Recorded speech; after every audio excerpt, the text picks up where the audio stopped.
राधे राधे भक्तों, आइए सुनते हैं बिहारी जी की लीला की कथा।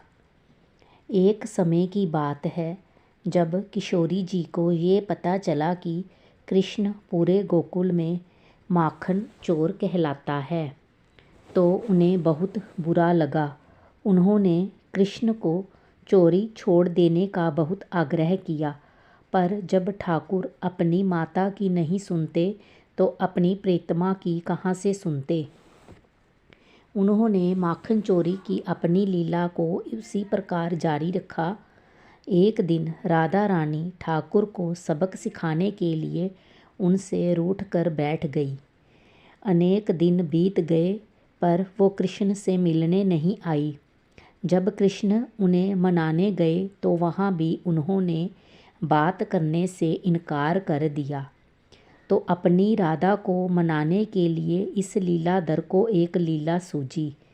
ब्रज में लीला गोदने वाली स्त्री को ललिहारिन कहा जाता है।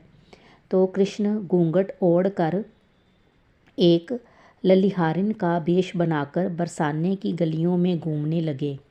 जब वो बरसाने की ऊंची अटरिया के नीचे आए तो आवाज़ देने लगे, मैं दूर गांव से आई हूँ, देख तुम्हारी ऊंची अटारी, दीदार की मई प्यासी हूँ, मुझे दर्शन दो। वृषभानु दुलारी हाथ जोड़ विनती करूँ, अर्ज ये मान लो हमारी, आपकी गलिन में गुहार करूँ, लीला गुदवा लो तुम्हारी।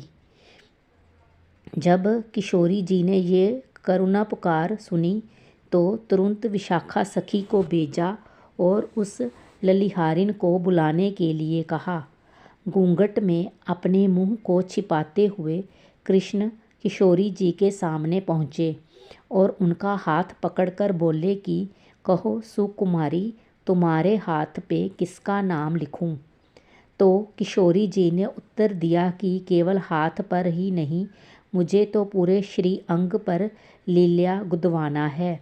और क्या लिखवाना है? किशोरी जी बता रही हैं।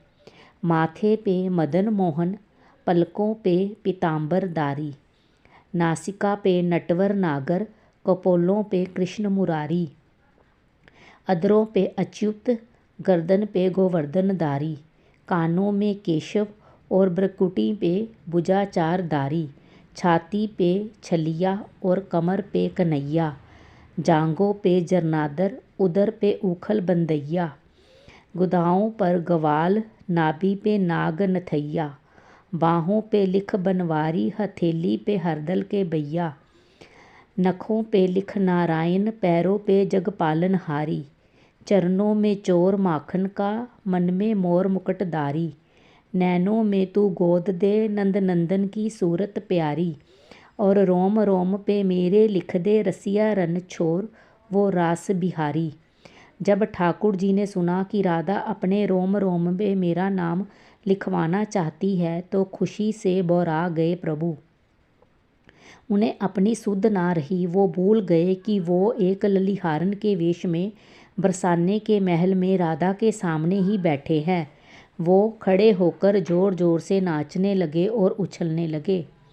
उनके इस व्यवहार से किशोरी जी को बड़ा आश्चर्य हुआ कि इस ललिहारिन को क्या हो गया है, और तभी उनका घूंघट गिर गया और ललिता सखी ने उनकी सांवरी सूरत का दर्शन हो गया और वो ज़ोर से बोल उठी कि ये तो वही बांके बिहारी ही है। अपने प्रेम के इजहार पर किशोरी जी बहुत लज्जित हो गई और अब उनके पास कन्हैया को क्षमा करने के अलावा कोई रास्ता ना था। उधर ठाकुर भी किशोरी का अपने प्रति अपार प्रेम जानकर गदगद हो गए।